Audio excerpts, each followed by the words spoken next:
నమస్తే, welcome to Andhraprabha. రెండు తెలుగు రాష్ట్రాల్లో రాజకీయాలు ఇంట్రెస్టింగ్గా మారుతున్నాయి. ఇటీవల కాలంలో రెండు రాష్ట్రాల సీఎంలు ఒకే ఫ్రేమ్లో కనిపించారు. రీసెంట్గా ప్రతిపక్ష పార్టీ నేతలు కలిసి కనిపించారు.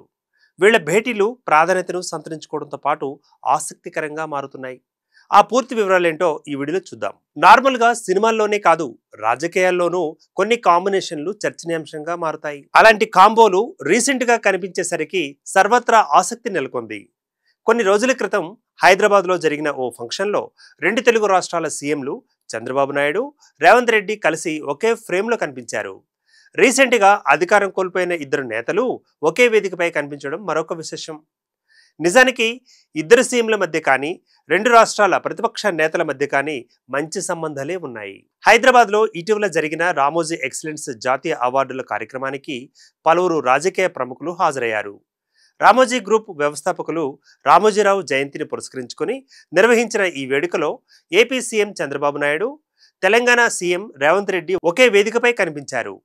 అంతేకాదు, ఇద్దరు ఆత్మీయంగా పలకరించుకోవడం విశేషం. ఇక తాజాగా ఏపీ మాజీ సీఎం, ప్రతిపక్ష వైసీపీ అధినేత వైఎస్ జగన్, తెలంగాణ మాజీ మంత్రి బీఆర్ఎస్ వర్కింగ్ ప్రెసిడెంట్ కేటీఆర్ బెంగళూరులో ఒకే వేదికపై కలుసుకున్నారు. ప్రస్తుతం వీరి భేటీ రాష్ట్ర రాజకీయాలలో ఆసక్తికర చర్చకు దారితీసింది. బెంగళూరులో జరిగిన ఓ ప్రైవేటు కార్యక్రమానికి వీరిద్దరూ హాజరవగా జగన్, కేటీఆర్ ఒకే వేదికపై కనిపించి ప్రధాన ఆకర్షణగా నిలిచారు. పక్కపక్కనే కూర్చొని ముచ్చట్లు పెట్టుకున్నారు. జగన్, కేటీఆర్ అసలు ఏం మాట్లాడుకున్నారన్నది పక్కన పెడితే ప్రస్తుతం వీరిద్దరికి కలిసి ఉన్న ఫోటోలు సోషల్ మీడియాలో వైరల్గా మారాయి. అయితే కేటీఆర్తో జగన్కు గుడ్ రిలేషన్స్ ఉన్నాయి. అప్పుడెప్పుడో 2022లో ఏపీ సీఎంగా ఉన్న జగన్ దావోస్లో, తెలంగాణ ఐటీ శాఖ మంత్రిగా ఉన్న కేటీఆర్ ఒకే వేదిక మీద మెరిశారు. ఆ తర్వాత మాత్రం కలవలేదు. కానీ సుమారు 3.5 ఏళ్ల తర్వాత ఈ ఇద్దరు నేతలు బెంగళూరు వేదికగా కలిశారు. అప్పటికీ ఇప్పటికీ ఎంతో తేడా ఉంది.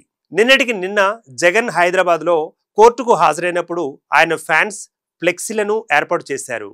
అందులో కేటీఆర్, జగన్ ఫోటోలు కలిపి ప్రదర్శించడం పొలిటికల్ వర్గాల్లో చర్చనీయాంశంగా మారింది.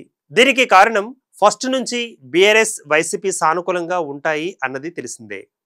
ఏపీలో జగన్ ప్రభుత్వం ఉన్న సమయంలో తెలంగాణలో కేసీఆర్ సీఎంగా ఉన్నారు. ఈ క్రమంలోనే గతంలో తెలంగాణ, ఏపీ అసెంబ్లీ ఎన్నికలలో ఇద్దరి మధ్య లోపాయకారి సంబంధం ఉందన్న టాక్ కూడా వినిపించింది. కానీ గత ఎన్నికలలో పరాజయం పాలైన తర్వాత ఇటు జగన్, అటు కేటీఆర్ అధికార పార్టీల నుంచి తీవ్ర ఒత్తిడి ఎదుర్కొంటున్నారు. మొత్తంగా ఏపీ, తెలంగాణలో సరికొత్త రాజకీయం సాగుతుందని అనుకోవచ్చు.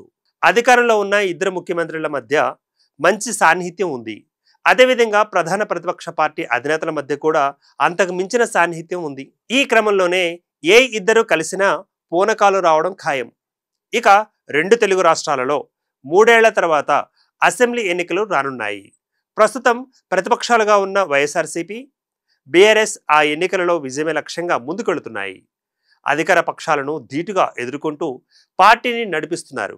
సరిగ్గా ఇలాంటి సమయంలోనే రెండు తెలుగు రాష్ట్రాల సీఎంలు, రెండు రాష్ట్రాల విపక్ష పార్టీ నేతలు ఈ విధంగా కలవడం ప్రాధాన్యతను సంతరించుకుంటోంది. ఈ కలయికలు యాదృచ్ఛికంగా అయినప్పటికీ ఈ వ్యవహారం హాట్ టాపిక్గా మారింది. Keep watching Andhraprabha.